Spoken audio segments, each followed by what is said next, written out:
தேவேந்திரநாத் தாக்கூர் வந்து ஒரு மிதவாத சீர்திருத்தவாதி. இவர் இருக்கிற பிரம்ம சமாஜத்தில் பல இளைஞர்கள்லாம் இருக்காங்க. இவங்க என்ன நினைக்கிறாங்கன்னா, ஒரு இப்போ புதிய மாற்றத்தை வந்து சீக்கிரமா கொண்டு வரணும் அப்படின்னு நினைக்கிறாங்க. அப்படி நினைக்கிற முக்கியமான ஒரு இளைஞன் யாருன்னு பார்த்தா கேசவ சந்திரசேன் தான். இவர் வந்து 1857 பிரம்ம சமாஜத்தில் இணைகிறாரு. 1866 பிரம்ம சமாஜம் 2 பிரிவா பிரியுது. ஒன்று வந்து கேசவ சந்திரசேன் தலைமையில் இருக்கிற இந்திய சமாஜம் அப்படின்ட்டும், தேவேந்திரநாத் தலைமையில் இருக்க ஆதி பிரம்ம சமாஜம் அப்படின்ட்டு 2 பிரிவா பிரியுது. ஸோ இவங்க 2 பேருடைய கான்செப்ட் என்னன்னு பார்த்தா, உடன்கட்டை ஏறும் பழக்க வழக்கத்தை ஒழிக்கிறது, அதுக்கப்புறம் குழந்தை திருமணத்தை வந்து ஒழிக்கிறது, அதுக்கப்புறமா வந்து பலதார மறுமணத்தை வந்து ஒழிக்கிறது, ஸோ பெண்களுக்காக போராடுறது. இதுதான் இந்த 2 சமாஜத்திலுமே உள்ள கான்செப்ட்.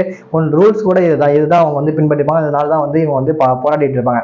ஆனால் கேசவ சந்திரசேன் என்ன பண்ணார்னா, தன்னுடைய 14 வயது பொண்ணை வந்து ஒரு இளவரசர் வந்து கல்யாணம் பண்ணி வச்சிருவாரு. ஸோ இதனால அந்த இந்திய பிரம்ம சமாஜத்தில் இருக்காங்களே, ஸோ அந்த உறுப்பினர்கள் என்ன பண்ணுவாங்கன்னா, என்னடா இவங்க நம்மளே இது பொண்ணாக பண்ணக்கூடாது இருக்கோம், இவங்க இப்படி பண்ணிட்டாங்களே அப்படின்னு அதிலே